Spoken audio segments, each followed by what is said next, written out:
Welcome to செல்வி சமையல். இன்னைக்கு செல்வி சமையலில் நம்ம ஒரு சூப்பரான தர்பூசணி ஜெல்லி ரெசிபி தாங்க பார்க்க போகிறோம். அடிக்கிற வெயிலுக்கு குளு குளுன்னு இருக்குங்க. எப்படி தர்பூசணி ஜெல்லி செய்யலான்னு பார்க்கலாம் வாங்க. அதுக்கு நான் இன்றைக்கி 20 கிராம் அகரகர் எடுத்துருக்கேங்க. இது கடைகளில் கிடைக்கும். அப்படி இல்லைன்னா நீங்கள் ஜெலட்டின் பவுடரும் யூஸ் பண்ணலாம். ஆனால் நான் இன்றைக்கி அகரகர் யூஸ் பண்ணி தாங்க பண்ண போகிறேன். அதை கட் பண்ணிவிட்டு ஒரு பாத்திரத்தில் இந்த மாதிரி சிசர் வச்சு சின்ன சின்னதாக கட் பண்ணி விட்டுக்கலாங்க. இதை நம்ம ஒரு அரை மணி நேரம் ஊற வைக்கணுங்க. தண்ணி ஊற்றி நல்லா மூழ்கிற அளவுக்கு தண்ணி ஊற்றி ஊற வச்சுக்கிங்க. எனக்கு ஒரு 1/2 லிட்டர் தண்ணி தேவைப்பட்டது. ஒரு அரை மணி நேரம் நல்லா ஊறட்டுங்க. நல்லா கையால் நல்லா உள்ளே மூழ்கிற அளவுக்கு தண்ணி ஊற்றி வச்சுருங்க. இப்போ நம்ம அதுக்குள்ளே ஒரு மீடியம் சைஸ் தர்பூசணி பழம் எடுத்துருக்கோங்க. அதை இந்த மாதிரி கட் பண்ணிக்கலாங்க. பாருங்கள், பழம் நல்லா சூப்பராக இருக்குது. விதைகள் எனக்கு இல்லை, கொஞ்சம் சின்ன விதைகளாக இருக்குங்க. ரொம்ப முத்தின விதைகளாக இல்லை. பழம் ஆனால் சூப்பராக இருக்குங்க. இப்போ இதில் ஒரு பகுதியை அந்த உள்ளே இருக்கிற அந்த சதை பகுதியெல்லாம் ஒரு ஸ்பூனோ இல்லை இந்த மாதிரி கரண்டி வச்சோ எடுத்து ஒரு பவுலில் கலெக்ட் பண்ணிக்கலாங்க. இந்த மாதிரி எடுத்துருங்க எல்லா பல்ஸையும்.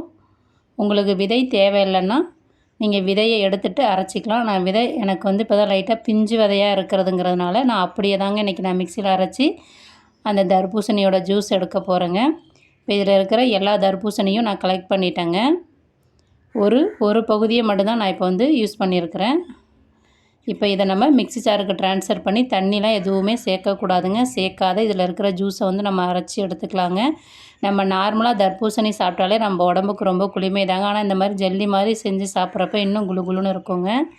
இப்போ இது ஒரு ஃபில்ட்ரு வச்சு ஒரு பாத்திரத்தில் வடிகட்டி வச்சுக்கலாங்க.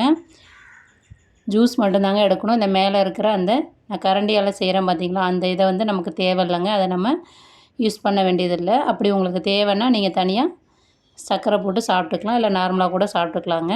இப்போ இதே மாதிரி நம்ம எல்லா ஜூஸையும் ரெடி பண்ணி வச்சுக்கலாம். எனக்கு கிட்டத்தட்ட 1 லிட்டர் அளவுக்கு இந்த ஜூஸ் கிடச்சிருக்குங்க, அந்த பழத்துலேருந்து எடுத்த ஜூஸு. இப்போ அடுப்பு ஆன் பண்ணிவிட்டு அடுப்பில் வச்சுக்கிறேங்க. அந்த ஜூஸை நம்ம ஊற வச்சுருக்கிற அகரகரையும் அந்த தர்பூசணி ஜூஸில் ஆட் பண்ணிக்கிறேங்க.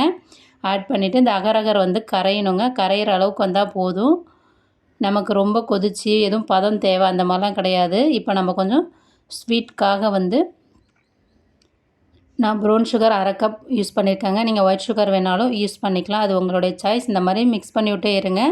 அந்த அகரகர் நல்லா கரைஞ்சி வரணுங்க. கரைஞ்சி வந்தாவே போதும் நமக்கு. நம்ம தர்பூசணி ஜெல்லி செஞ்சாலாம். எனக்கு ஒரு கொதி வந்துருச்சுங்க. இப்போ நான் அடுப்பை ஆஃப் பண்ணிடுறேங்க. ஆஃப் பண்ணிவிட்டு நம்ம இதை ட்ரான்ஸ்ஃபர் பண்ணி ஃப்ரிட்ஜில் ஒரு 5 மணி நேரம் வச்சு எடுத்தோன்னா நமக்கு சூப்பரான தர்பூசணி ஜெல்லி குளு குளுன்னு தயாராகிடுங்க. வாங்க, இப்போ நம்ம தர்பூசணி பழத்துலேருந்து அந்த பல்ஸ் எல்லாம் எடுத்தோம் பார்த்திங்களா, அந்த இதில் தான் நம்ம இன்றைக்கி ஸ்டோர் பண்ண போகிறோம். திரும்ப மீதி கொஞ்சமாக கட் பண்ணி வச்சுருக்க தர்பூசணி பீஸை இந்த மாதிரி ஸ்லைஸாக கட் பண்ணி எடுத்துக்கலாங்க. ஸ்கொயர் ஷேப்பில் சின்ன சின்ன பீசஸாக கட் பண்ணி ஒரு பாத்திரத்தில் எடுத்து வச்சுக்கலாங்க. இப்போ நம்ம முதல்ல ஜூஸ் அடிக்க யூஸ் பண்ண பார்த்திங்களா, அந்த தர்பூசணிக்குள்ளே நம்ம ரெடி பண்ணி வச்சுருக்கிற அந்த தர்பூசணி ஜெல்லியை ஆட் பண்ணிக்கலாங்க. ஆட் பண்ணிவிட்டு நம்ம கட் பண்ணி வச்சுருக்கிற தர்பூசணி பீசஸை அதில் ஆட் பண்ணிக்கலாங்க. உங்களுக்கு விருப்பம்னா நீங்கள் உங்களுக்கு தேவையானது நீங்கள் ஆட் பண்ணிக்கலாம். சியா சீட்ஸ் அந்த மாதிரி ஊற வச்சு ஆட் பண்ணிக்கலாங்க.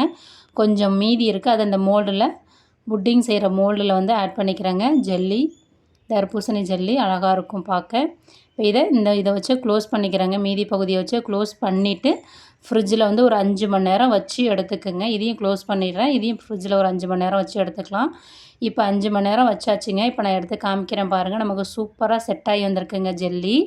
கை வச்சு அழுத்தி பாருங்கள், நல்லா செட் ஆகிட்டு. இப்போ இதை நம்ம ஸ்லைஸாக கட் பண்ணிக்கலாம். உங்களுக்கு விருப்பமான சைஸில் நீங்கள் கட் பண்ணிக்கலாங்க. நான் எனக்கு விருப்பம் எதுவோ அந்த சைஸில் நான் கட் பண்ணிக்கிறேங்க. இந்த மாதிரி 2ஆக கட் பண்ணிடலாங்க. இப்போ பாருங்கள், சூப்பராக நமக்கு ஜெல்லி தர்பூசணி ஜெல்லி செட் ஆகி வந்திருக்கு பார்த்திங்களா. குழந்தைங்கள்லாம் ரொம்ப விரும்பி சாப்பிடுவாங்க. நம்மளவே சாப்பிட்லாம், ரொம்ப நல்லாயிருக்கும். குளு குளுன்னு இருக்குங்க அந்த அடிக்கிற வெயிலுக்கு. நீங்கள் நார்மலாகவே தர்பூசணி சாப்பிட்லாம், ஆனால் இந்த மாதிரி செஞ்சு சாப்பிட்றப்ப இன்னும் நல்லா சுவையாகவும் இருக்கும், நம்ம உடம்புக்கும் நல்லதுங்க. இதே மாதிரி ஸ்லைஸாக நான் கட் பண்ணி வச்சுருக்கேங்க. உங்களுக்கு விருப்பமான ஸ்லைஸில் நீங்கள் கட் பண்ணிக்கலாங்க. பாருங்கள், அழகாக நமக்கு செட் ஆகி வந்திருக்குது. இப்போ நம்ம இன்னொரு பாத்திரத்தில் ஊற்றி வச்சோம் பார்த்திங்களா, அதையும் நம்ம எப்படி ட்ரான்ஸ்ஃபர் பண்ணுறதுன்னு பார்ப்போம் வாங்க. ஒரு 5 நிமிஷம் எடுத்து வெளில வச்சுருங்க இந்த டப்பாவில் ஊற்றி வச்சுருக்கதா. அதுக்கப்புறமா நீங்கள் இந்த மாதிரி ஒரு பிளேட்டில் வந்து கவுத்திங்கன்னா உங்களுக்கு சூப்பராக ஜெல்லி வந்து வெளியே வந்துடுங்க. இப்போ நமக்கு சூப்பரான சுவையான ஜெல்லி வந்து தயாராகிடுச்சிங்க. அடிக்கிற வேலுக்கு இதே மாதிரி நீங்களும் உங்கள் வீட்டில் செஞ்சு தர்பூசணி ஜெல்லி சாப்பிட்டு பார்த்துட்டு எப்படி இருந்ததுன்னு சொல்லுங்கள். நம்ம சேனலை லைக் பண்ணுங்கள், ஷேர் பண்ணுங்கள், சப்ஸ்கிரைப் பண்ணுங்கள், கமெண்ட் பண்ணுங்கள். Thank you very much. நெக்ஸ்ட் வீடியோவில் பார்ப்போம்.